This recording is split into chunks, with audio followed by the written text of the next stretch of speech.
What up, everybody? Welcome to the Watchlist of October 6th, plus a whole lot of sauce. So the sauce comes first, the watchlist comes second, but the watchlist has even more sauce. It's like bonus sauce. So with that being said, let's get right into it. So what I want to go over is two separate days of price action. We got Thursday's price action and we got Friday's price action. Now, Friday's price action was actually from NFP. This is the watches that we're making right after NFP. NFP was Friday. It is now Sunday as we're recording this. So we have a lot to talk about. I'm going to recap it and tell you guys how to take advantage of a day like NFP. But let's talk about the day before NFP. So with that being said, man, look at this. You could see, and this is a 30-minute time frame. This is a 30-minute. You could see what the day was, what the week was looking like, excuse me.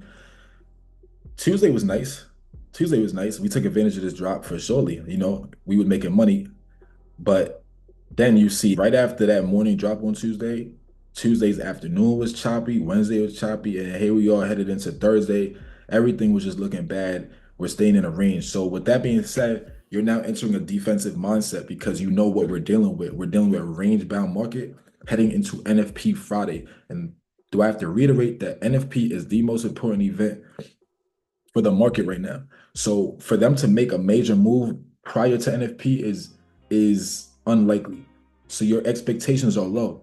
And so one gem that I've shared many times, including on Instagram, is that in a range, price tends to target the highest body at a swing high, and it also targets the lowest body at a swing low. So for example, you can even see that as price came up here, this green wick, we came to the highest body on this, this swing high right here. So this down move came, and then we made a high right here on this on this highest body.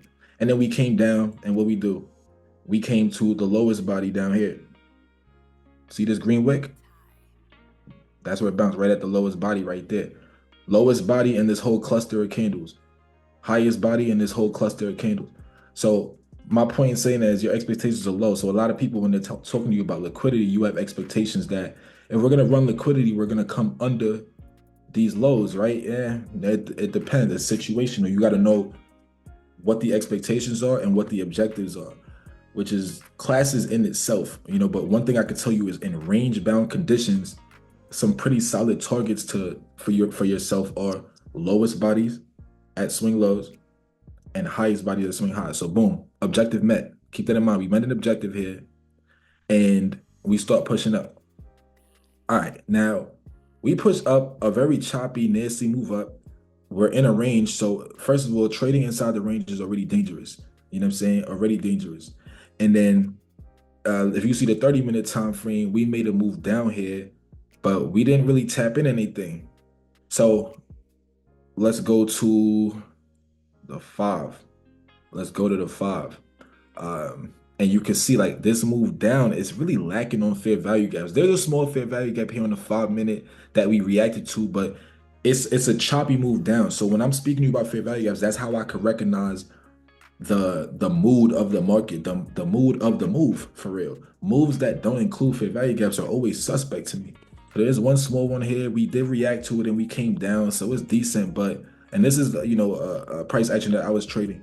So that same reaction is actually what I traded. I took this trade right here, right? I got in on this SIBI and I took it down. I didn't like how it was moving here as we're taking these lows. But lo and behold, we get there. On this little pop back up, because I see that we swept these lows, that's where I took profits at, on this little pop back up. All right, cool. Thank God, because shortly after, next thing you know, this happens, right? The market opens up, because mind you, this is before the market opens, which is also suspect. I ain't gonna lie, I broke my rule here because I don't like to trade between 9 and 9:30 New York's time, right? Eastern time. I don't like to trade between 9 and 9:30. You see, I was entering trades here a little after 9. So I was breaking the rule and it was moving bad. And that's why I was like, you know what? let me chill. Because if I break my rules, I'm gonna pay for it. I don't know about y'all, but I feel like anytime I break my rules, I pay for it. So like I got out alive here. I said, let me just chill. Let me just chill. And then you see the market popped. Cool. So now let's look at what it does. All right, so at this point, I already know if we come over these highs, we're coming to this yellow line next. For a fact, like for a fact. There's nothing else to do. Let me zoom out and show you what that may look like. So kind of on the zoom out, as you guys can see, this high was pretty important right here, right? So above this high, what else can really stop price from getting to this yellow line? And some people might look at this fair value gap and say this. Now, this fair value gap is out of context at this point. It's out of context. So I'm not worried about this fair value gap right now. All right, so just keep that in mind. So now that, if you can see, we're making fair value gaps to the upside, we're reacting to it. Let me go to the one. Let me show you this. See, this is what I mean by reacting to it. Because I know there's new people in here. So meaning that when we touch the fair value gap, such as this blue area, which is a fair value gap, you notice that we made a higher high. That included what? Fair value gaps. So many moons ago, I talked to you guys about what true bullish order flow is. Even in my phase 2 class that I had just an hour ago, I was talking to them about what real bullish order flow would look like, and it would consist of, we're not just making bullish fair value gaps. Yes, that's cute and all, but not only did you make it, you tapped into it and made another one. You tapped into it and made another one. At that point, you got to be, okay, yeah, now we're bullish right now. And now you have to figure out, what are we targeting? So as I said, as we come above these highs, I know what we're targeting. We're targeting that yellow line up here, which was the highs from a different session. So that makes this busy high probability, meaning this fair value gap, for the reasons I just listed. You can also see that these 3 red candles make up a bullish order block. They make up a bullish order block. These 3 red candles is a bullish order block. Price taps into it, and then it runs to the target, right? It runs to the target at the time that it's taught to run to that target, right? So like this algorithm is based on it's a time-based algorithm. It's a time-based algorithm. It didn't run there at a random time. It ran there when it was supposed to. So, you know, you can draw your conclusions from that. I could just show you the time on the candles if you look at the bottom of the screen, and you'll just see it ran there when it was supposed to. And that's all I'll say to that. Now, that's no coincidence. So now at this point, we get to the target, and what you want to do is, anytime you get through an objective, as I teach you guys, you have to immediately look at the movement, look at keep your eye on the true order flow, the delivery. So boom, look at this. We run these highs, and then all of a sudden, oh man, all right, actually it was better on the 15 second. Hold up, go to 15 and show you, because the 1 minute look kind of quick, right? But I always look at the 15. So you can see what the 15 look like. It starts getting staggered. We come down, don't make a lower low, but we don't really make much of a higher high either. We're in range bound conditions. That's not a good state to enter after you run liquidity. If you run liquidity and you're going to continue, you're typically going to see a continuation of these fair value gaps. And if we come back down, we're going to respect the fair value gaps that are surrounded around that liquidity. So as we run past and we're not making fair value gaps, you could see why I'm like, okay, I'm anticipating the drop. So this is a play that, you know, me and the mentees got into. I said, hey, as we run these highs, look for order flow to shift and watch the first fair value gap.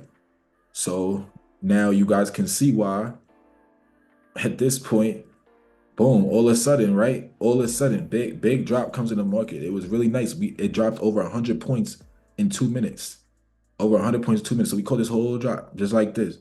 Now, boom, price comes down, but we haven't met the objective. Now, what is the objective here? Because obviously order flow went from a bullish order flow that we played the run up. We played the run up from in here, caught it to the yellow, sold our positions, right? And then we had to shift over. So you guys hopefully can understand why we were able to catch this run up. Time-based macro, as well as understanding, if we were truly bearish, we would not be up here in the first place. So if we're not bearish, what are you doing? You're looking for a bullish objective, such as those highs, that yellow line, or the let me see if I could zoom out. Let's go to hourly maybe and show y'all. Hopefully it's not too. Yeah, so you can see what we targeted here, right? These hourly highs. All right, now once you hit this hourly high objective, you need to look at what's happening after that, because it'll tell you what comes next. So we started chopping, and then next thing you know, fair value. Oh man, yeah, that's a fact. What's another reason why we could expect price to not continue? Could anybody answer that in the chat real quick? If you can answer it as quick as you could. Like, why would we also not expect price to really like soar to the upside right now on this play? Why do we not expect like major moves up there? Anybody know? Anybody know?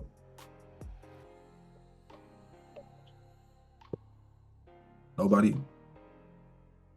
There we go. Owen said NFP.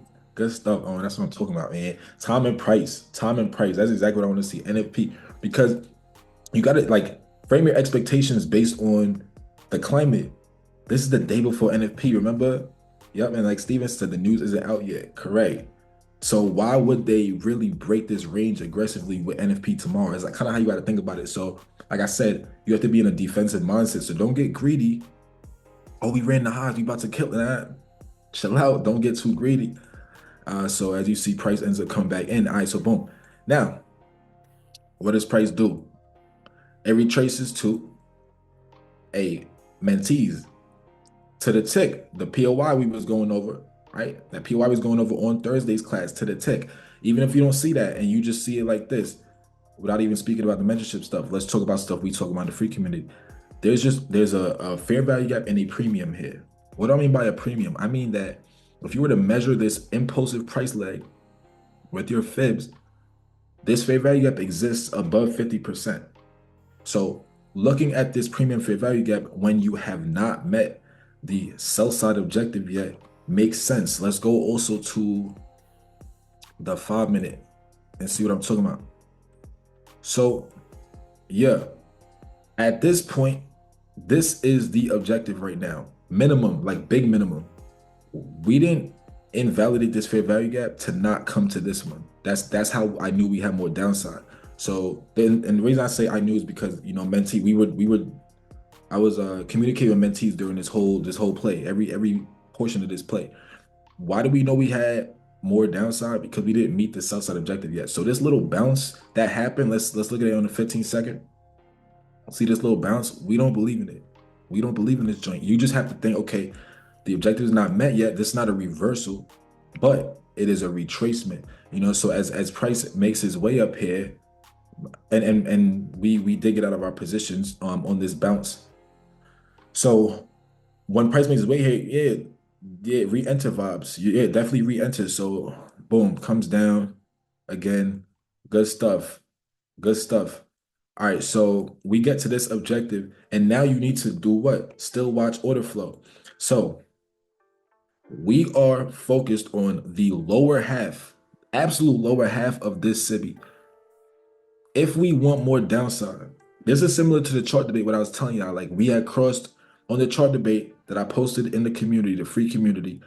The reason why I said that we knew we weren't bearish is because we had crossed over the place where we would still be bearish. This is similar to this, where if we are indeed bearish, we should not get any closures above 50% of this for real.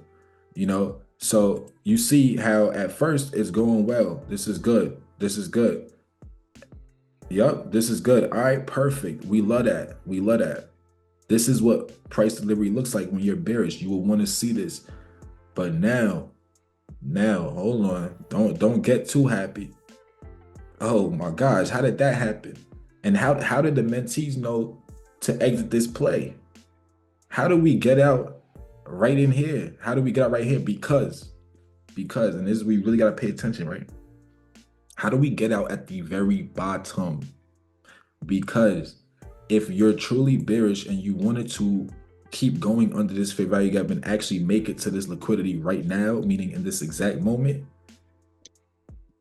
these lows right here, we're not going to sweep this and then come up with fair value gaps. So then when you're looking at the movement into it, what did I tell y'all about chopping our way into liquidity?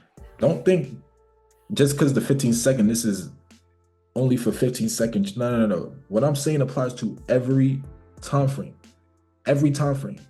We're able to get out at the bottom of plays because we looking for the stuff that you guys may look for on the 15-minute. We looking for it on the 15-second because we understand that price is fractal. So that's how we know we get out at the bottom frequently and get out at the top frequently for good reasons like this. So like I'm looking at the movement into these lows. Very bad signs if we want to continue downside. And so when I see this, I'm like, all right, if I was bearish, right, I would not like what's going on here. And if I was bullish, man, y'all gotta lock in with me, people. if I was bullish, I wouldn't like this either. You understand me? I wouldn't like this either if I was bullish.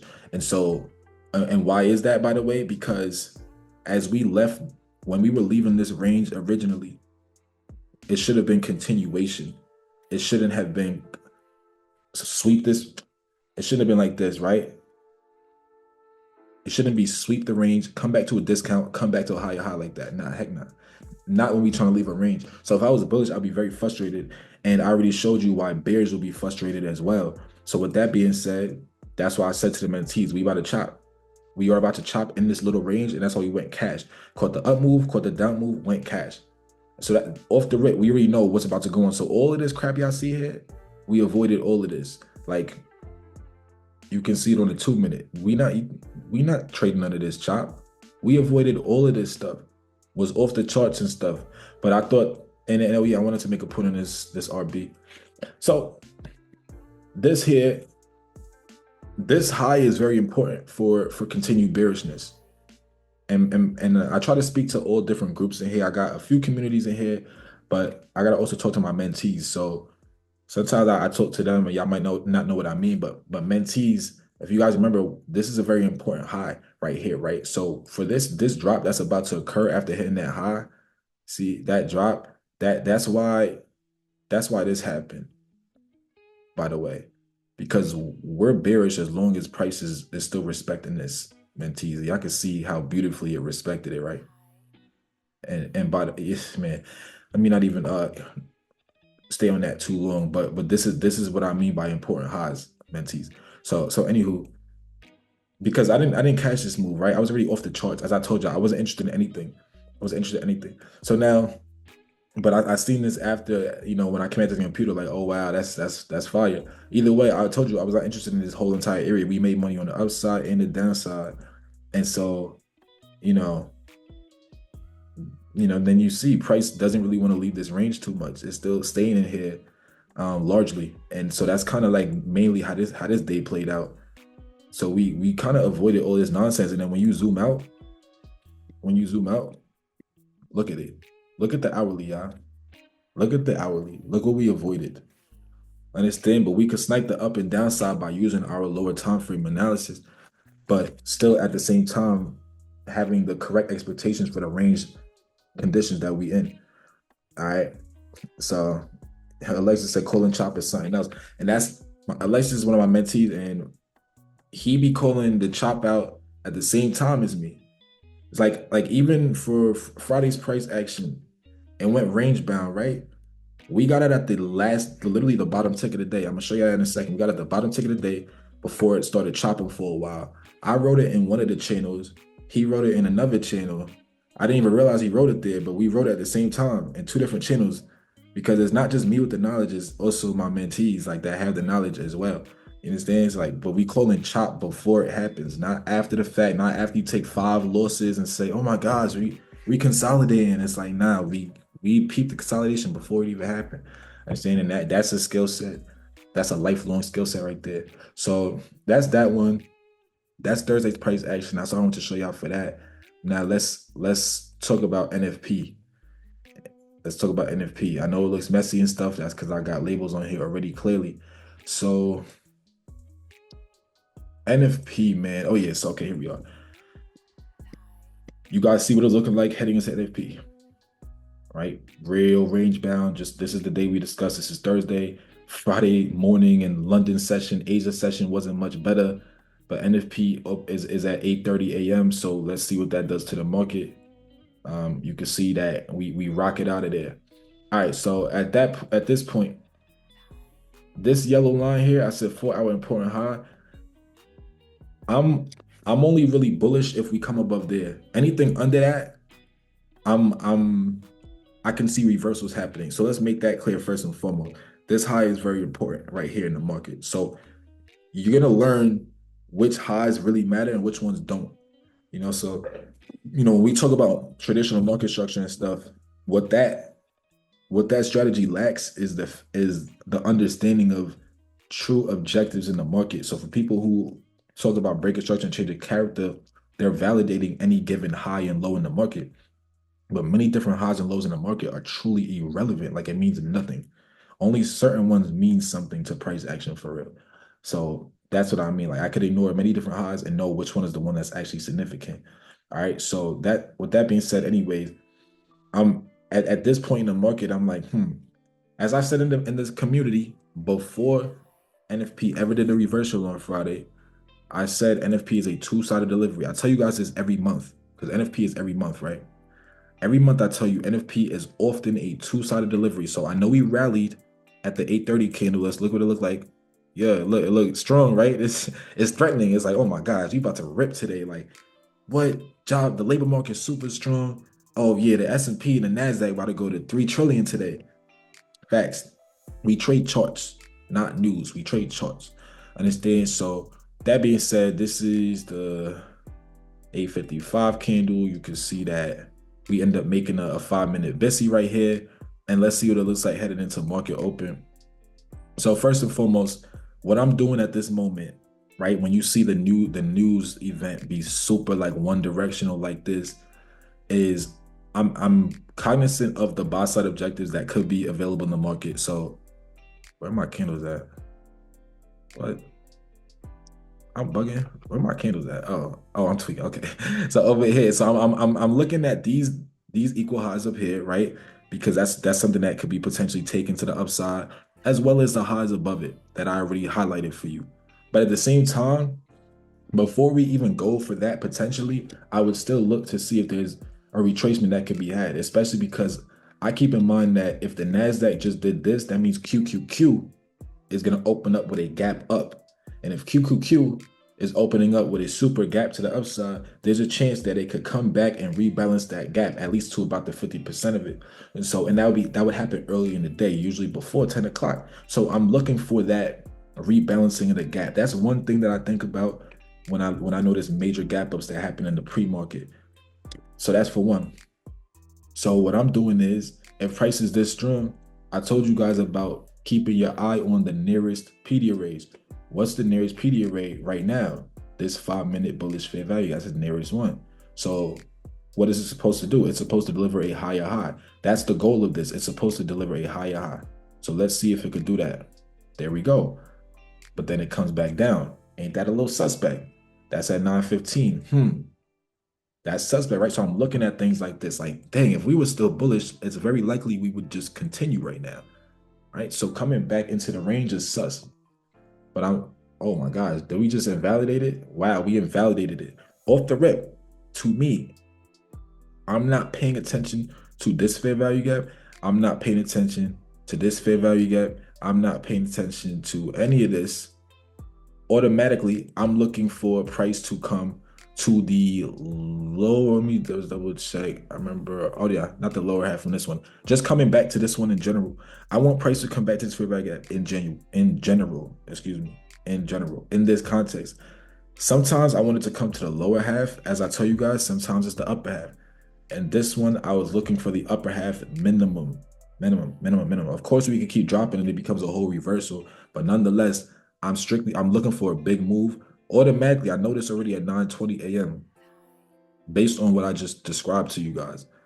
But timing it is where it comes in here, right? Where it gets a little tricky. So that's 9:24. All right.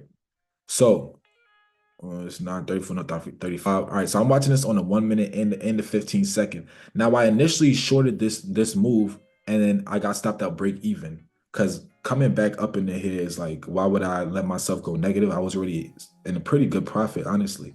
But then when I see us come back above here, but not run these highs, and this is where I need you to pay attention again. Notice that we dropped, we rally back up, but we don't make a higher high, right? And then we made a move down right here, but we did not make a lower low. No higher high and no lower low. Automatically, this area to me becomes a no trade zone, because that's where I could peep some consolidation potentially coming into the market. All right. Oh my God, would you look at that? Consolidation came into the market. It's like, wow, it's like magic, right? Yeah. You got to pay attention to objectives. You got to pay attention to delivery. So you avoid all the little losses that it could have came in the first 15 minutes of the market. If you trade in a 1 minute, you probably like might have taken, 15 plays. Oh, we going down. Oh, we going up. Oh, we going down. We going up. We going down. Like, hold on, relax. You gotta now pay attention to, you know, you want to look for actual. You gotta see us like lose these lows or lose these highs, either one of them. So now I'm watching order flow. What does that mean? By watching order flow, what I'm looking to see is, you said that was you in the same area. And I get it, bro. Like it could be tricky. That's why I want you guys to like start pay close attention to delivery for bullish people and bearish people at the same time. Don't just think I'm bearish, so I'm only staring at bearish stuff. No, no. I understand you may be bearish, but you still need to look at what are the bulls thinking right now, right? What are the bulls potentially thinking? And if the bulls are confused and you're also confused, then y'all both need to stay cash and then wait for the market to pick the direction. And most likely, if you're correct, it's gonna pick your direction. You just need to wait on that move. So what does that look like? That looks like this. So if y'all peep here, there was a SIBI that formed. Let me stretch it so you can see it better. Yep, so there's a little SIBI that formed right here. I see that we come up and we respected it. You see that price comes up and respects this SIBI right at the 50%. I mean, like, could you get any more precise than this? Right? Could you get any more precise than that? It comes and respects that SIBI to the exact tick. I look at things like those. Those are signs to me that, okay, we all of a sudden just respected a bearish Pediarite. Now I want to look at bearish delivery after that. All right, so after hitting a fair value gap, what happens? More fair value gaps form. This stays open. Yo, isn't that what we just talked about earlier about what real order flow looks like? So you can see the bearish order flow that just formed in the market just now. So boom, that's that right there. And you can see here that this was the entry that I took. I took this entry because I wanted to see us lose these lows with a fair value gap involved. So as I see this big red candle come in, I said, okay, I'm anticipating the fair value gap formation. So that's why I entered right there. And that's why you guys see this entry here. Yeah, 178.50. That's what I had put in the free community. I entered it with 11 micro. It was 11 micros. My stop loss is on top of it, but if you look closely, what did that say? 1148. 11. What did that say? I don't even know. 1458. I don't know. Either way, there's 11 micros on here, not minis. Micros, not minis. That I entered at 20,178.50. All right, so that's the entry as you guys see, and then it got real nice, right? We already know the purple is a mini objective for us. Why not just one NQ? Because I want the ability to scale out. One NQ means it's like when we hit, for example, my target minimum was the purple, right? If I was in one NQ, I might be tempted to just be like, yo, you know what? Let me take it right now before it reverse. But like with micros, I could say, let me take off 5.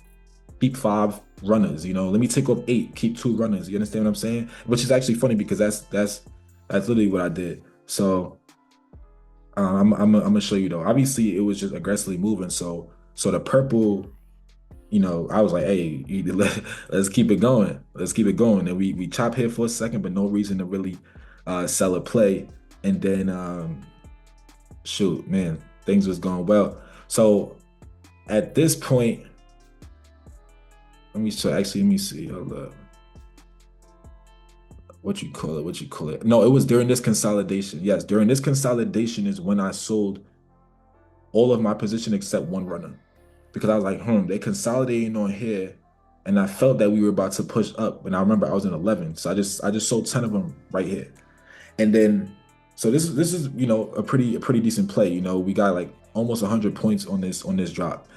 Solid for NASDAQ. Now we start to push up, and then I was in one runner, as I told you guys. I sold my one runner at 1013. Where was that? Where is that? I want to show you guys my rationale. I was around here. Okay, so I held my one runner. Let me show y'all two. This was the runner that I was in still. See, after I sold the 10, now you see I'm still in one runner at this point.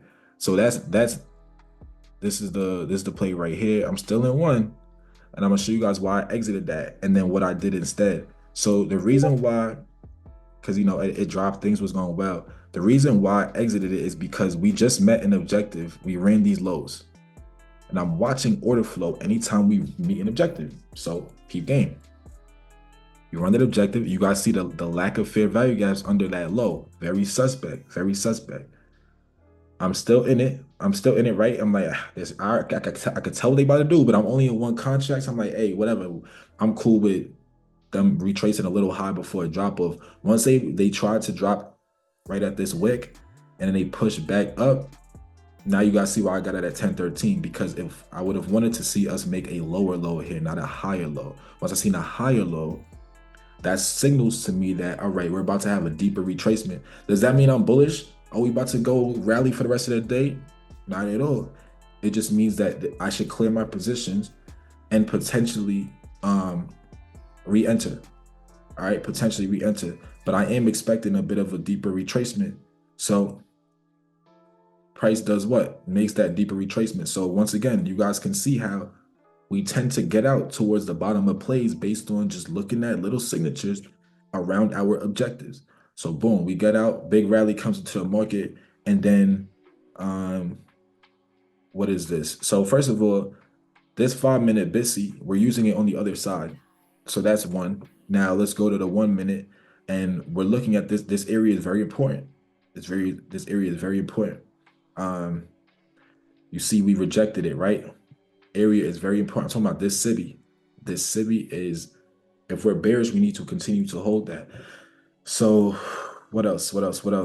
So as we get here, and I see it starting to drop, you see why I re-entered. I re-entered here at 2094.25. I re-entered with just 3 cons though. And that would be this picture here. So that's me re-entering with 3 cons at that same spot right there. No. Yeah. My fault. Obviously, I'm confusing myself. I had originally saw my runners that entered the drop here. This is the drop that I was thinking about. My fault. When I saw my runners, I re-entered with 3, and then I sold those 3 here. My fault, y'all. And then the drop I'm thinking about is the blue play. I'm gonna show you guys the blue play anyways. But 1028. I told you guys before the recording, I said like I wrote this up, my whole presentation on Friday. So if I'm a little rusty on like what happened and stuff, is because I made this on Friday when it was fresh in my head. I'm now looking at this for the first time since Friday. It's Sunday right now, but it's not as fresh in my head. But yeah, I had sold my runner and got in 3 instead. So let me explain that rationale. Because I sold my runner around here and then got back in 3 right around here and caught this drop, because I said I'm only in 1, but I know we're about to make it to the yellow line.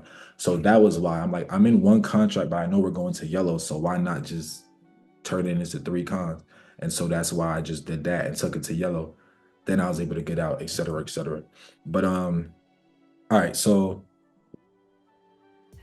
that's the thing. Like if you're in 1 runner, and you already made what you wanted to make for the day, and you like another play, you could add to that at that point. There is a place where you wouldn't want to add to your position, but at this point, I had already made what I needed to make, so I was kind of chilling. I didn't really mind adding to the position at that point. So my average cost now shifted down there, of course, and we took that.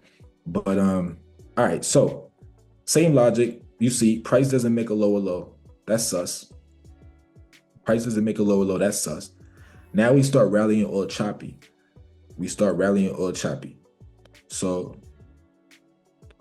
we make it to this area, and I say to my phase 2 chat that if order flow shifts bearish and it's 950 SIBI, I'm going short on my other funded. And so this is the 950 that we got into, the 5-minute SIBI. Let me show you it and show you why I was thinking about going short. So let me erase some of this so my screen is not noisy no more. Because I hate a noisy chart. I don't know about y'all, but I want us to peep a couple things. So look,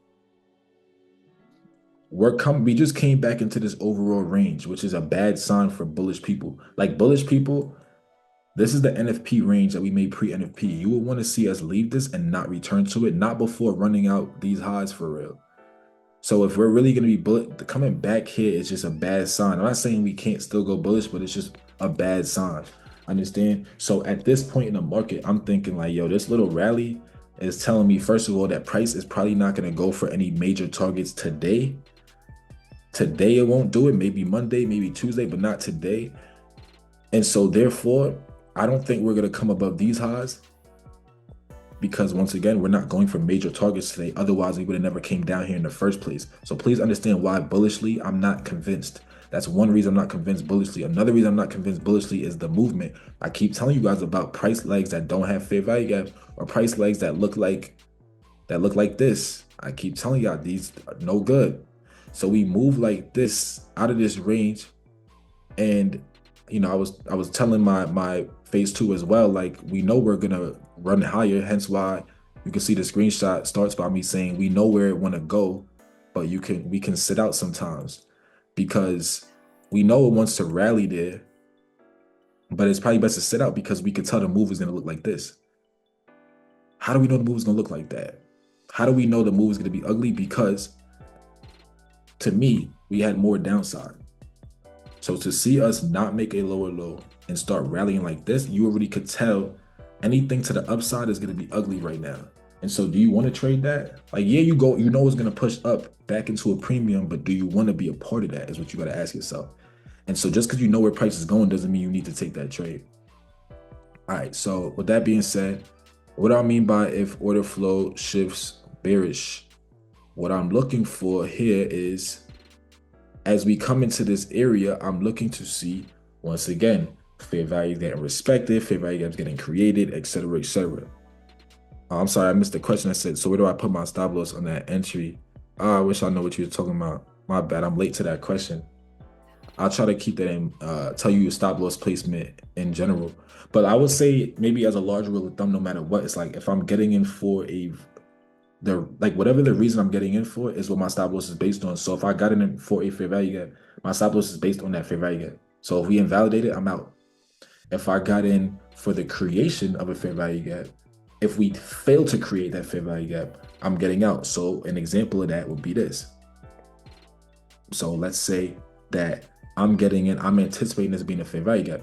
I would enter here and I would have stop loss at this green low, at this green low, right where the green low is, because to make a fair value gap, that means that this next candle needs to open up and drop immediately. We should not come up and touch the low of that green candle, because that means there will be no fair value gap. I got in because I wanted to see one. So if I'm not seeing one, what am I still in the play for? And that's how I keep the loss really small. You know, always keep the losses really, really small. So that's what that's about.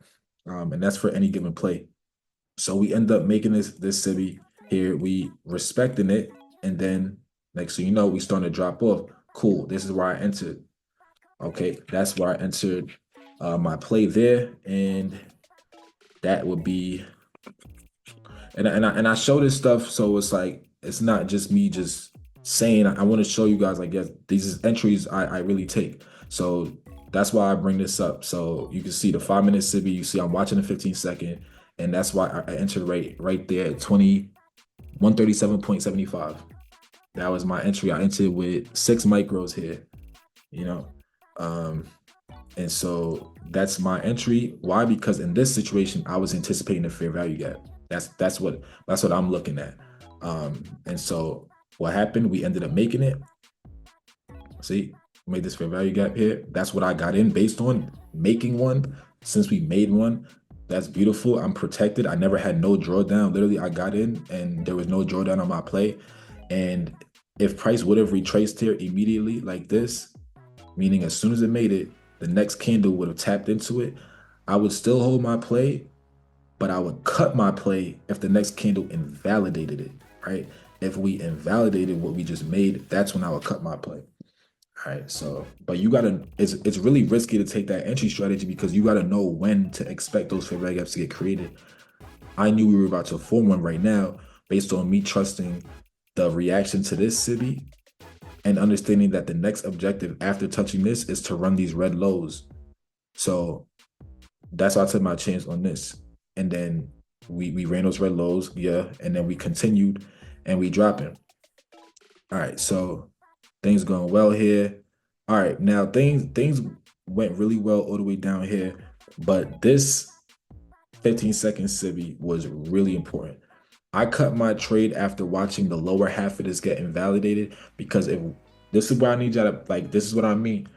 I'm gonna respect my rules no matter what when it comes to holding a play.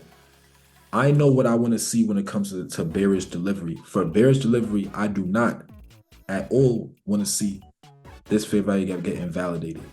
So once I see the lower half of this getting validated, which is where I really needed it to hold, right? And people who've been on master classes might maybe could see why a little bit, right? I wanted to see the lower half of this get held. Yeah, so when it didn't get, that's when I cut. So I just took profits right here, around right here. I said, I bet. And then guess what? Started going back in my direction. Started going back in my direction. That's life. That's life. So, you know, good entry, right? This Cibi, good entry. I cut a little early, unfortunately, on this play, but it ended up still going my way, and that's cool. That's cool with me. I'll live with that. I mean, look at the delivery. I don't like when price moves like this anyways, because when price moves like this, typically, what comes after that? What we talked about, y'all. When price moves like that, typically, what comes after that? Would you look at that? And what did we accomplish on the downside? It goes back to the beginning of class. The lowest body on the 5-minute, right? Would you look at that? The lowest body on the 5-minute is all we had to do right there to start the next rally. So you looking for a lower low, you looking for us to lose these wicks, but we never went down that far. And you know, so this is a good entry, but nah. Then we rallied. And then we chopped and all that stuff. I avoided all this nonsense. I think we rallied at the very end of the day though. But we ain't even tripping on this because I already could tell the mood of the market based on the drop. That's why I was cool with getting out, because I'm like, based on this drop, I could tell we about to be on consolidation vibes for the rest of the day, which we largely were. And I was chilling with that, you know?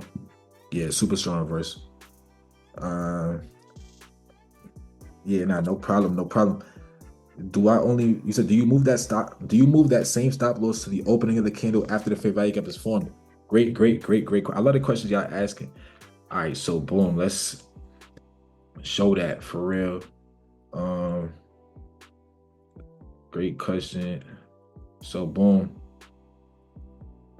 I mean, it wasn't this one, but it's fine. Same logic. So yeah, if I'm getting in, let's say I had gotten in right here and I got the fair value gap I wanted. This is the type of fair value gap that I could really tell is going to get revisited. Not in hindsight, but I teach this in phase 2 about which fair value gaps are expected to get revisited.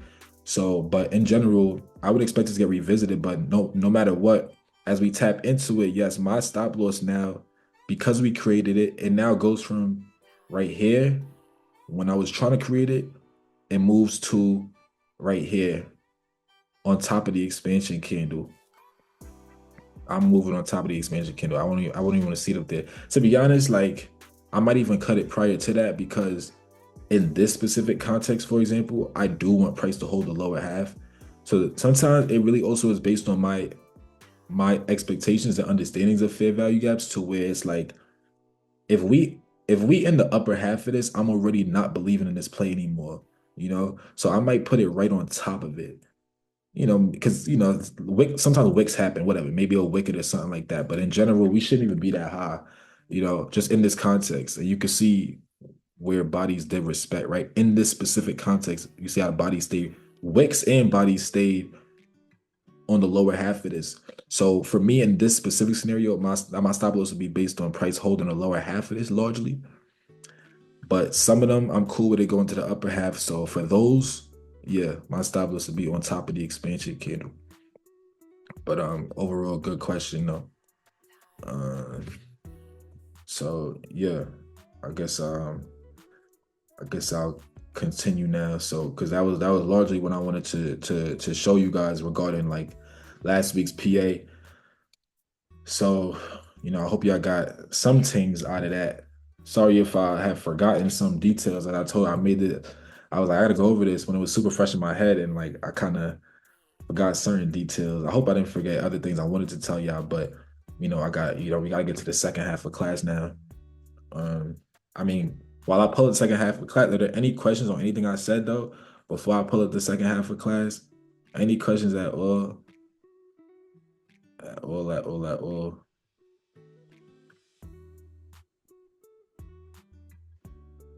The end of the day price action. End of the day price action. I mean, I will be looking at it for the first time on a lower time frame at least because I didn't trade. What about it for real? I mean, like,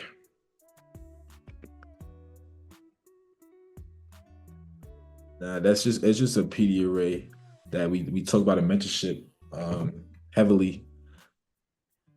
But the end of the day price action, I don't really know what to say about it. I would stay away from it. That's what I'll say about it.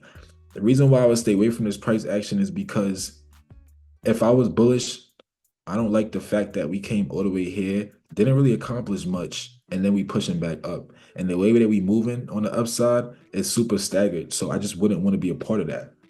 I just like in certain things I just choose not to trade because if it's not making sense to me, it seems manipulative, and so I don't want to be a part of that. That's one. And for downside, once we didn't make the lower low here, the play that I took, I don't want it either because if we bearish, we should have ran these lows. We shouldn't just come to the lowest body. Nah, we supposed to run those lows for real. So then I'm looking at both sides of the market and I'm saying, yo, that's all dirt. So none of this should have been traded. And on top of that, keeping the fact that we have bullish delivery, here on NFP, right? Then we had the hard NFP reversal, but it had no real follow through.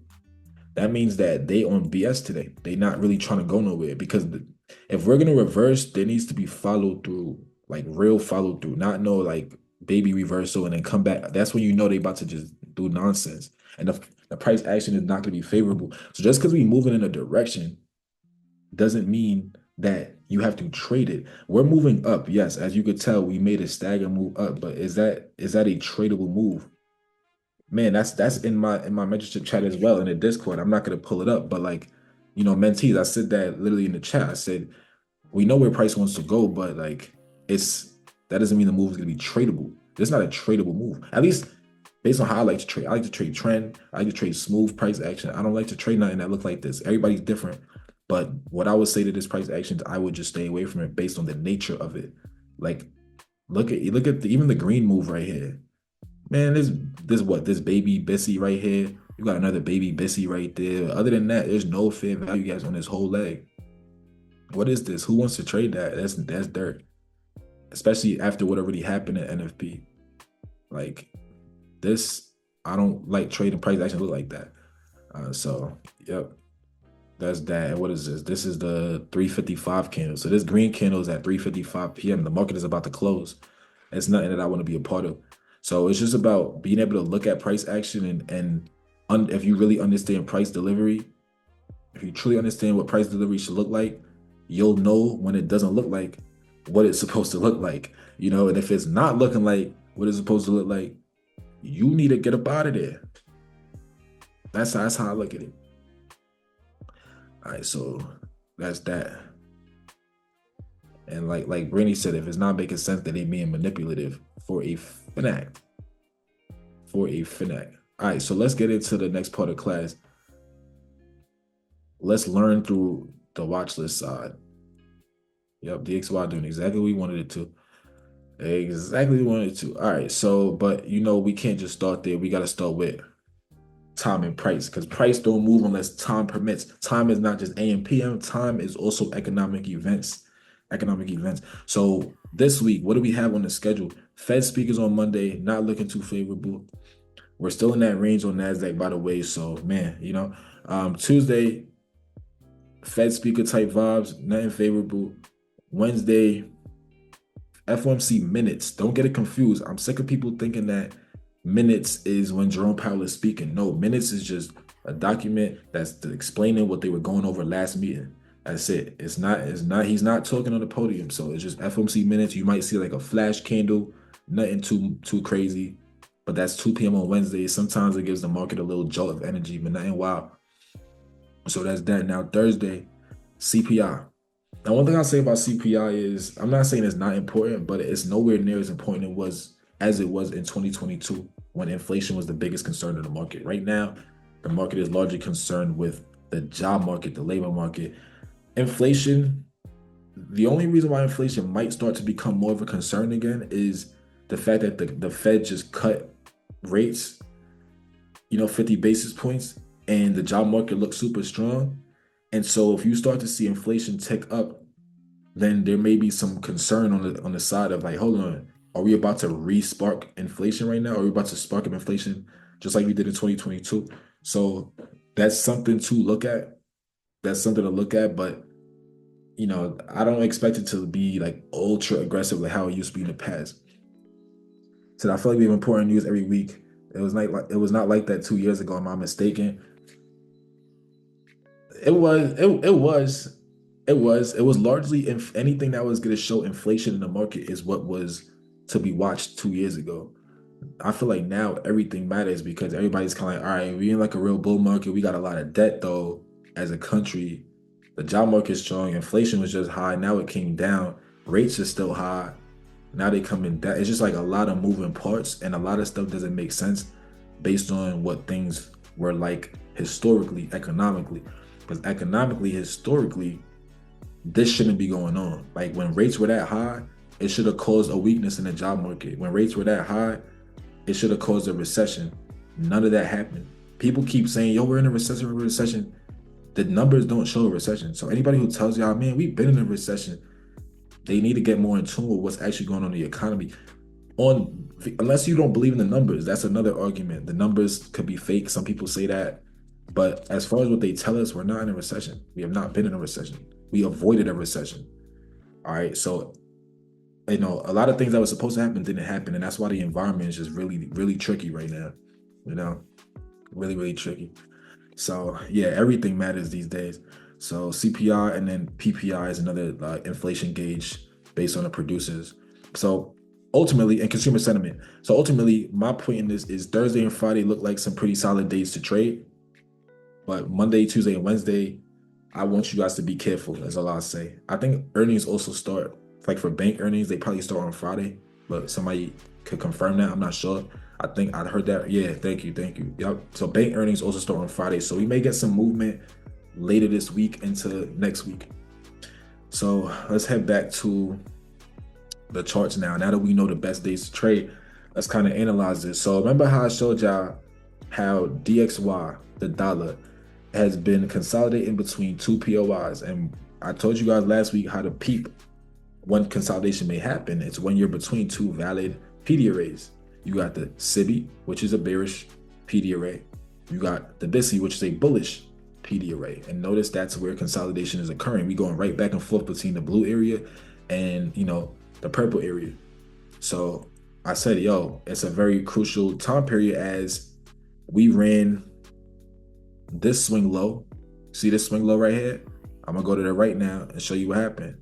We came under it, but we didn't aggressively come under it. That's where I said, yo, anytime we actually run liquidity but don't destroy that liquidity and we start consolidating, be wary for reversals. So that's why I told you guys, based on that last week, I said, that's suspect for the dollar. It could make a rally out of this just because of the fact of how we're moving into that liquidity, on top of the fact that we consolidated after running it.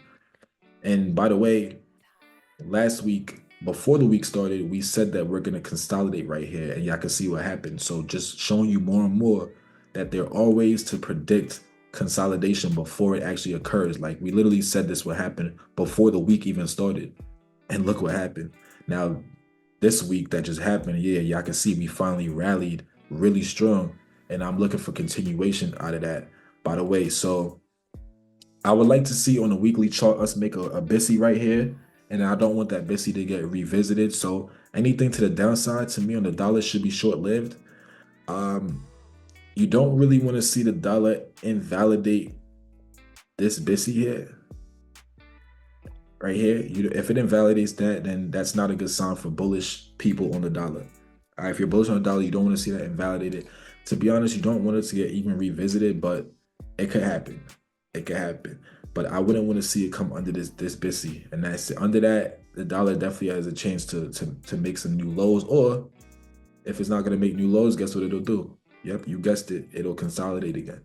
So but either way, if we're going to be on a really strong bullish pursuit right now, a bullish run, then it should continue. Right now, it could, tap into this and push, but ultimately stay on the higher side of this price leg and continue higher.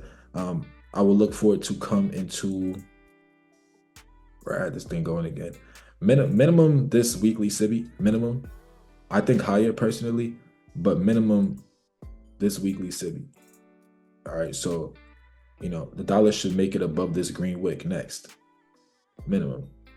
All right, so that's what I have on the dollar. So being bullish on the dollar and then coming here to the 2-year, look what the 2-year did. We talked about this last week. We said, yo, another ticket that we predicted chop on, by the way, right here before the week started. Look, this green candle is Friday. I told you guys I expect chop. Anywho, we ran this wick. Look at that. And then we consolidated. What did I say about that? That's signs that you may get a reversal. I also showed you guys that on the NASDAQ earlier in this class, didn't I? We ran the liquidity and then we consolidated. Then y'all saw the huge drop happen. Very interesting. Okay, so boom.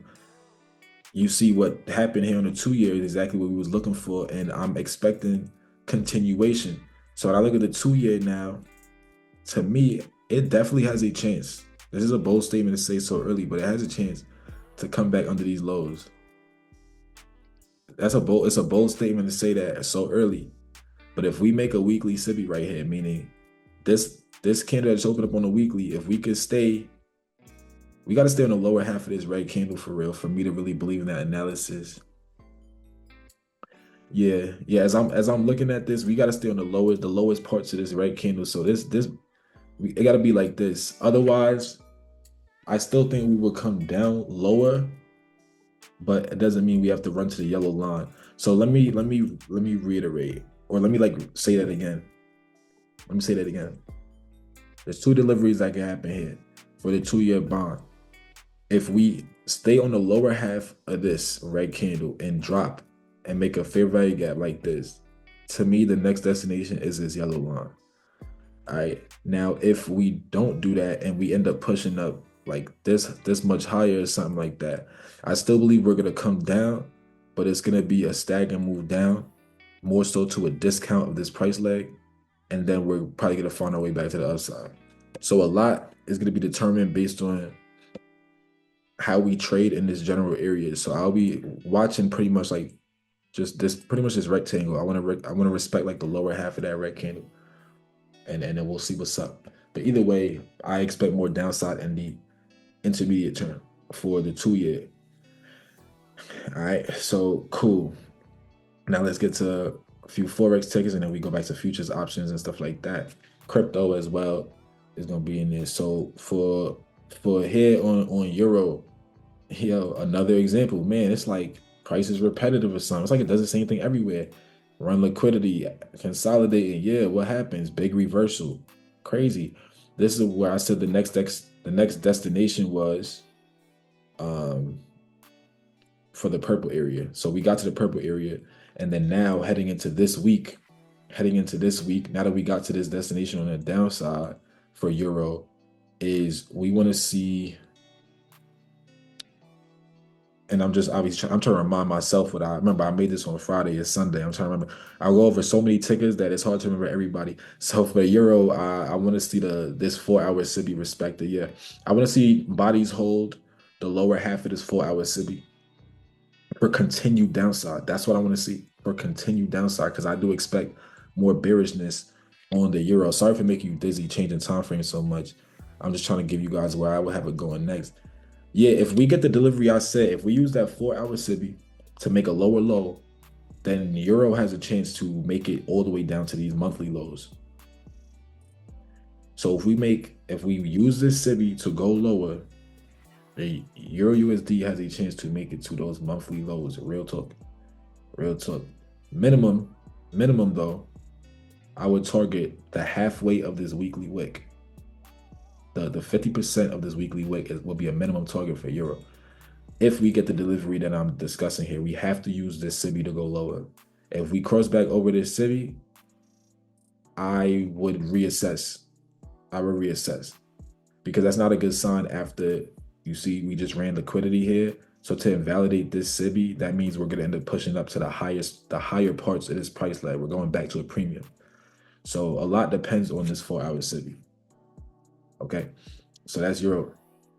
Now here, you said masterclass. Yeah, that is a masterclass gem. No cap. No cap.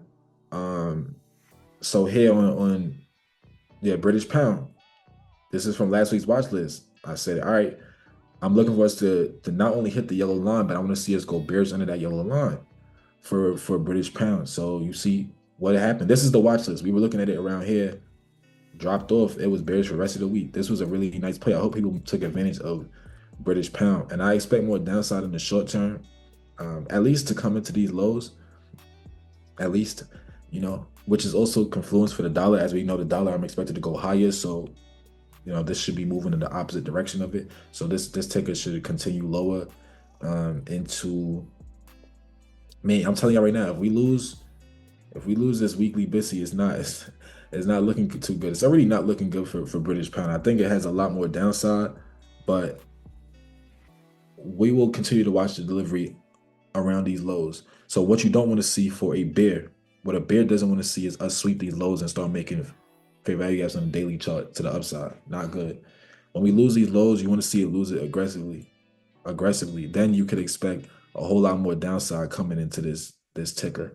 So how we lose those lows will be important. All right, but I do expect more downside though for them. New Zealand, yeah. So as I said here, I wrote this before, but we had targeted this yellow line, right? And guess what it was? For people who's new to that gem, the highest body on the weekly. You see how we hit it right there? Never took that wick. Same target. Never took that wick. Boom. Reversal again. All right. So I'm expecting lowest body, first of all. So I know we have more downside because we're gonna at least come to the lowest body right here. It's just what do we do there? I still anticipate further downside on this ticker as well. But this wick, as it reacted to this BISI and made a higher high, is important. So we need to see how we react inside of this weekly red wick. If we lose this weekly red wick, especially with fair value gaps, then this ticker is going to come to these lows. So if we could lose this wick with aggression, then we're coming to these lows next. So we're in a crucial area right now. There's nothing wrong with waiting for confirmation. But if we start seeing aggressive moves under here, then yeah, I would target the yellow line on that ticker. Almost done with Forex. So we caught this whole sweep. Well, first of all, we caught the rally out of this. Then we called the sweep before it happened. It happened, ran down hard. Then we talked about price reacting to this SIBI. And ever since then, it's been consolidating. But with me having a bullish bias on the dollar and seeing the fact that we refuse to make a lower low out of this, it makes me suspect on continued downside. As you can see, we ran liquidity here and then we popped back up. Now we got a BISI here. If that BISI doesn't get revisited, then to me, order flow has really shifted bullish because this BISI on the daily chart, if we don't come back to this, which I don't think we will, by the way, I don't think we'll come back to this not before hitting these highs. So what are some things we're watching for order flow purposes? For order flow purposes, what we're watching for is, could price leave this BISI open? That's one thing. If it does, that's a good sign for bullish people. Next, bullish people need to watch the 50% of this daily red wick. If we move past the 50% of this, then you can expect further upside, and we're probably going to make a nice strong rally, potentially into these highs. So this would be a whole reversal right here. So it's all dependent on what happens here, as well as at the 50% of this red wick. But that's what we're watching for there on USD CAD. And USD JPY is the last one on Forex. And we got this this bullish OB. For if we make it down this far, this needs to work. If it doesn't work, we're gonna make lower lows, but I don't even think we're gonna go down there, to be honest with y'all. Yeah, I mean, I think this ticket is about to just largely rally. It's about to just largely rally, in my opinion. But we'll see. Let me see the hourly for a second before I say that. I mean, I ain't gonna lie. Let me say this. Let me change what I said. The hourly is kind of giving me a sense that it could, based on this movement, there's a chance we could have somewhat of a retracement here. Will it make it to this OB though? I don't know. I don't know if it's gonna go that far. But I do have a bullish bias on it. Don't get me wrong. I'm just talking about like entries or expectations in the short term. It's a little hard to gauge. I don't like entering plays when price moves like this because I always anticipate, even though they might move like this at first, I always anticipate a potential drop first before continuing higher. So that's why I say I will watch this on the higher time frames. On the higher time frames, I got this thing making a pretty decent move. Like honestly, this thing could run. I like how this looks. This thing could really run, but entries is what's going to be key for us. So we will have to watch this one closely. But I don't really believe in any dip. I think the only dips that I would believe in is if we do invalidate this order block. So if price does come down this low, you know, we need to use this. If we don't, then I think we have a strong move coming to the downside. So it's an if-then statement, basically. And crypto, man, no new words on crypto. Everything I said before is what I'm saying again. So I'm not even gonna really talk on it. Literally, there is no new words on crypto. It hasn't changed. Nothing has gone on. I'm gonna just move on to back to NAS. So let's talk NAS now. All right. So, man, we got the reaction on the PD rate we had targeted since August 25th. We wanted to see the market reject this. We finally got there. We rejected it.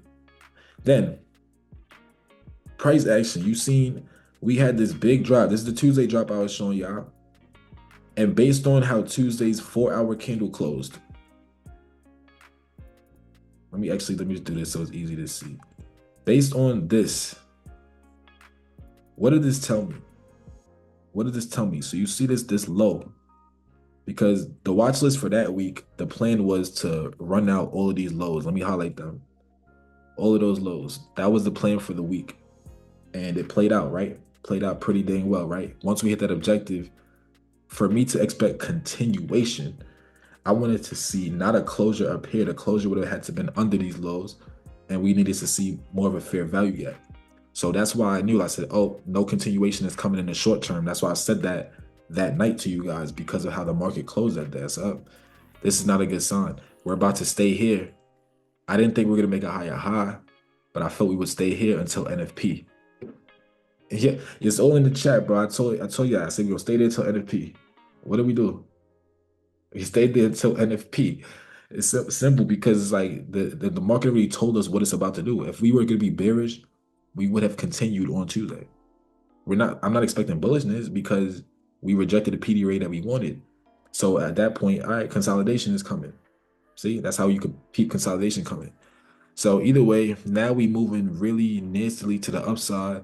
And so now I need you guys to look at this from my lens right now and think about this. Or think about it from your lens, excuse me. If you're a bullish person, you hated the way that price is moving up here. And you should not have been surprised that price dropped off and took all of that price action back. But if you're a bearish person, you should be annoyed at the fact that, why did we take all that liquidity, but we staggered into it? And then we even staggered down here again. So if you're a bearish person, you're looking at this as well, and you saying, bro, my move was choppy too. So both traders had choppy moves in both directions. So you know what that tells me? All of this whole area is going to be a low probability area, because both the bullish and bearish delivery is disgusting. So when I see low probability areas, guess what? The best trades exist on above and below it. So one potential delivery that could happen is we could sweep the highs that we made on that Thursday right here and then come down hard. But we would have to come down hard, not come down staggering again. Like that's not a good sign. We would have to sweep it and come down pretty hard. That's one delivery. Another thing that could happen is because it's chop, based on you trading chop on lower time frames, don't y'all peep how sometimes chop randomly just drops off mad hard, like a random, drop or like a random rally. You ain't even see it coming. It just happened out of nowhere. Yeah, that's because that's how consolidation is. That's why you shouldn't trade consolidation. So there's still a chance that randomly we could just drop. I'm always open to that. Like randomly we could just drop because right now I want us to recognize the fact that we are indeed in a area that I would personally just label as consolidation, right? Because this is a non-tradable area. You can like just look at it, man. What are you really looking to trade here? If you're bullish, you hate this. If you're bearish, you hate this. All of it. Look at this rally from the past few 4-hour candles. It's also wiki. There's no fair value. It's dirt. So you don't want to destroy your account because I promise y'all the moves that exist outside of this consolidation is going to be really, really, really, really nice. Like really, really nice. Because they consolidated for so long. If they pick downside, it's going to be real fire. This basically going to get traded through. Even if we react at first, it's going to get traded through. You know what I'm saying? This is from the daily chart. Let me show you. It's from the daily chart. This one right here, low probability in context. So to the downside, it gets real nice under here. I hope they choose downside, but I'm open to upside as well based on the fact that I see that we're in consolidation. It didn't give me the bearish delivery that I wanted outside of this SIBI. So that's one thing we could just drop randomly. We could sweep here, or of course we could just rally. When would I expect a rally? If I'm seeing fair value guys being created on top of these highs, especially and respected, oh yeah, then we're gonna run all-time highs for sure. All right, so I'm open to both. In the short term, the way that you play a higher time frame range or a higher time frame consolidation is have low hanging fruit objectives on lower time frames. So like let's say I'm on a 15-minute right here and I'm like, oh man, I see that we had swept these highs or whatever. Okay, so next I'm targeting these lows. So like I take a play and take it into these lows, but understanding also that we're meeting an objective here in and of itself, meaning that this is an inefficiency. So you know what? I'll watch lower time frames in this inefficiency. If I start to see reversal signs in here, right? If I start to see like 1 minute bissies coming out of here, I would target these highs. And so I'll be watching lower time frames. But the reason I'm bringing this to you is to show you, hey, we have low hanging fruit objectives. Notice I'm not talking about no 4-hour swing highs and 4-hour swing lows. Like I'm talking to you about a 15-minute high and a 15-minute low, 15-minute inefficiency, confirming it with 1-minute delivery. Understand? And playing these little ranges here. Get your 20 points, get your 40 points, get your 50 points. But swing trade type moves, wait for confirmation. Wait for confirmation. So that's how you play inside of this range. Or of course you could just stay cash. Of course you could stay cash inside the range and wait for price to open up. But I want y'all to be careful in here because the delivery on both sides is dirt, and I don't want y'all to get destroyed trying to trade this range anticipating higher or lower, when it does make the move, it's gonna be so energetic that you're gonna be so happy that you was patient. Because I promise you, when we leave this range, whether it's a sweep for lower, an actual rally, or if it's actually just going to be to the downside, either way, bro, like both of these arrows is going to be very, very nice. People will get paid. So it doesn't make sense blowing an account before the payday. All right, so that's NASDAQ for you. ES or S&P, same vibes. So ES had tapped into the 50% of this weekly BISI here. That's a good sign for price running these highs right here. So you can see tapped into that. Now price could use that to run these highs, but based on the movement, just like NASDAQ, I wouldn't be surprised to see like a sweep for lower, like all of that. So I'm not convinced on the buy side, but I'm also not convinced on the sell side because both delivery is not favorable. So I'm cool being patient and letting the market talk to me. It'll be very nice to see us lose these lows right here though from Wednesday and Thursday. If they could lose Wednesday and Thursday lows with fair value gaps on the hourly, that would be a very nice sign for some continuation to the downside. But either way, anything to the upside, I'm gonna say it right now, I'm not really much of a believer. Even if we run up a little bit, I don't see it lasting long before we eventually come back down. So I would just say be patient, but I think good price action is coming. The Dow Jones is self-explanatory. Like, bro, do I even have to speak on this? I don't think I have to speak on this. The Dow Jones. The Russell, same vibes. There's nothing to talk about with these tickers right now. Everybody is consolidated. There's nothing to talk about. So the Nikkei target for the upside was this, right? We wanted to see reactions come out of that. Had a very nice reaction here Friday, September 27th, but last week we spent time chopping our way back up. So with that being said, once again, I'm not bullish on this ticker unless we invalidate this SIBI. I can still see price rejecting this again and come down. Unless we invalidate this SIBI, I can still see the Nikkei coming back down. But once we actually come above it, then they're gonna run all-time highs. All right, so everything is dependent on this. But based on the fact that we're back in the POI, I'll be looking at what? I'll be looking at lower time frames to see signs that we may want to trade back to the downside. So I will be looking at things like potentially hourly SIBIs coming out of this area, right? Especially if this doesn't get respected. So let's say this turns into a SIBI on the hourly right now, right? Let's say this turns into one.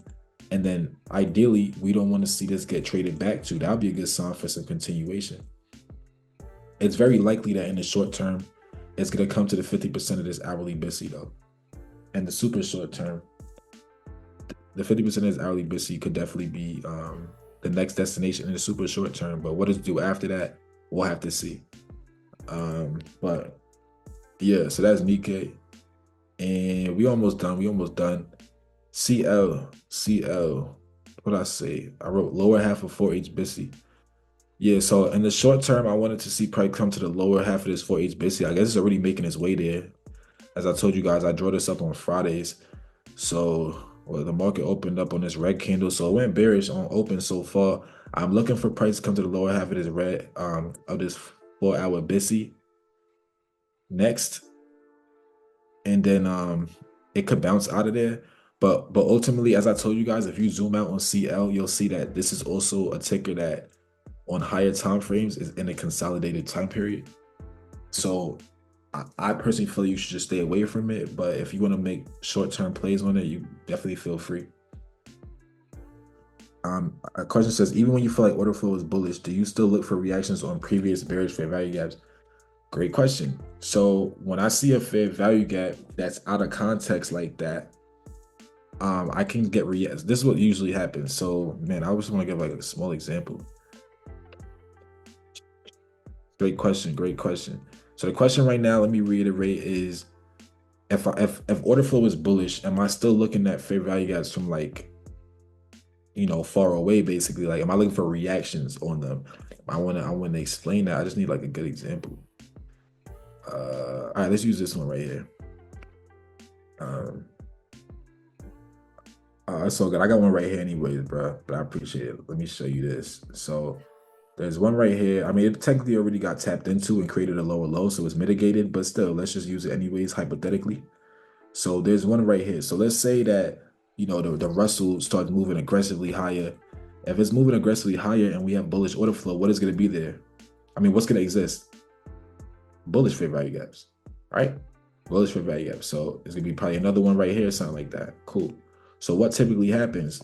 We get to this out of context fair value gap and people think, oh my gosh, reversal coming. It's way out of context. No, what typically happens is we react to it. Yes.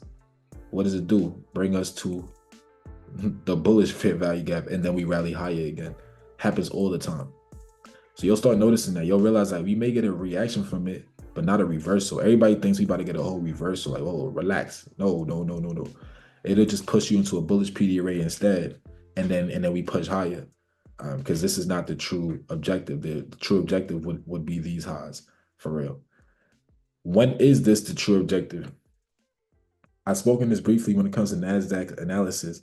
To me, this premium SIBI, meaning the SIBI on the higher side of, let me draw it.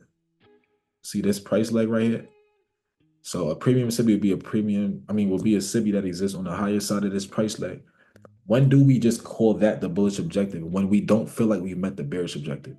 So let's say we came down here, we made a higher low or something like that. This rally will come to a premium, then we make a lower low. So that's why, going back to NASDAQ, that's why I'm interested in this SIBI on NASDAQ. Because I would never be looking at a SIBI out of context unless I felt like we didn't meet the bearish objective, which I don't feel like we met the bearish objective here. This whole drop, I don't think we met the bearish objective.